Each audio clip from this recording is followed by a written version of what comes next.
Amerikanın sobiq davlat ishlari kotibi Pompeo 19 yanvar Xitoyning Sharqi Turkistondagi bostirishini irqiy qirg'inchilik va insoniyatga qarshi jinoyat deb tasvirlaganligini e'lon qildi. Pompeoning qarori xalqaro jamiyatning diqqatini qo'zg'agan bir paytda Xitoy doiralarining Sharqi Turkistonda Uyg'ur kadrlarini Pompeoni ayblashga buyurganligi diqqatni tortdi. Yazma buyruqda ko'rsatilishicha, Amerika tashqi ishlar ministri Pompeoning Xitoyga qaratgan bayonoti tövandagi talablar bilan har qaysi organlarning qisqa filmida ifodalanishi kerak. Birinchi, Xanzuchini yaxshi so'zlaydigan Uyg'ur bo'lishi kerak. Ikkinchidan, Xitoyliklar oldi bilan o'zini va ishxonasini tunishtirish kerak.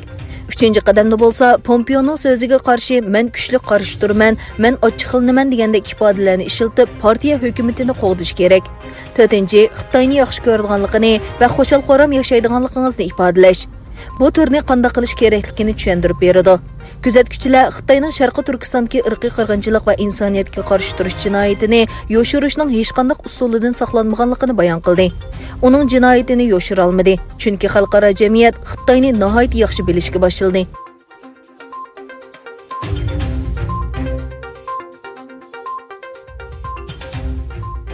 Angliya Yahudilar jamiyatining nopusliq arboblari 27 yanvar cho'ng qirg'inchilikni xotirlash kunida Uyg'ur turklarining ziyonkashlikka uchraganligini ko'rsatib, bu masalaga inkos qaytarish ularning axloqiy majburiyati ekanligini o'tirg'a qo'ydi. Rabbis Yahudilar mahalla rahbarlari va cho'ng qirg'inchilikdan omon qolganlar Angliya hukumatiga Xitoyning Uyg'ur turklariga tutgan muomalasiga qarshi texnik kuchli pozitsiyada bildirish uchun tirishishning oldin qisibida. Kishilik huquq tashkiloti Renni Kassin cho'ng qirg'inchilikni xotirlash kuni Uyg'ur turklarini davolashga alohida o'rin berdi. Yana bir tarafdan Xitoyning Birlashgan Davlatlar Tashkilotidagi bosh elchisi Jang Junning New Yorkdagi cho'ng qirg'inchilik xotira programmasiga qatnashishi tanqidni keltirib chiqardi.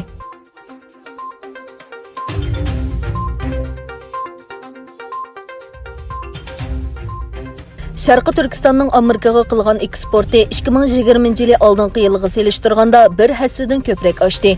Gerçi Washington hukumati musulmon Uyg'ur oz sonliqlarga qaratilgan huquqqa daxl taruz qilish va majburiy emgak qilish sababidan rayonda tijorat qilayotgan shirkatlarga yurgizgan jazoga qaramay, Janubiy Jungo atiganlik pochtasi GSning xabariga qaraganda, eksportning ko'payishi rayonda ishlab chiqarilgan shamol turbalarining setilishidan kelgan. O'tgan yili eksport umumiy miqdori 2019 yiliga selishtirganda 116% oshgan bo'lsa, shamol turbasining eksporti 325% oshgan. 2020 yilning keyingi yerimida chiqarilgan qarorlar bilan Amerika parlamenti Uyg'ur turklarining majburiy emgak bilan ayblanishi bilan Sharqi Turkistonda ishlab chiqarish bilan shug'ullanadigan bir qism Xitoy shirkatlarini eksport qilishni chekladi. Amerika Tamojna va chegara mudofaa idorasi 12 oyning 3-kuni Sharqi Turkistondan paxta import qilishni to'xtatadiganligini va portlardagi mahsulotlarning tutib qilinadiganligini e'lon qildi. Amerikaning sobiq davlat ishlari kotibi Mike Pompeo 19 yanvar Prezident Donald Trumpning vazifaga o'tash muddati to'shidan 24 soat burun ular Xitoyning Uyg'ur avtonom rayonida irqiy qirg'inchilik va insoniyatga qarshi jinoyat sodir qildi deb yakun chiqardi.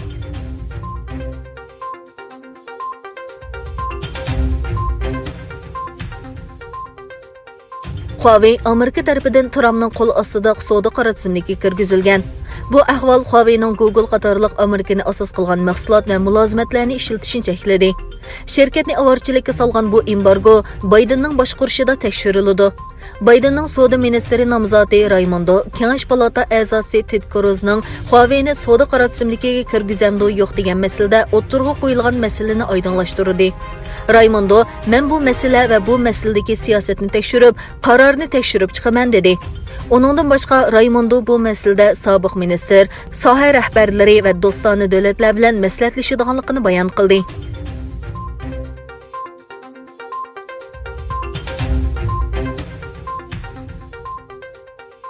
Ikki ming 14 yili dunyo chempioni bo'lgan Germaniya davlat komandasining cholponlarining biri bo'lgan Mەسئۇت ئۆزىل فېنەرباغچە tantarbiya klubi bilan rasmiy to'xtam imzoladi.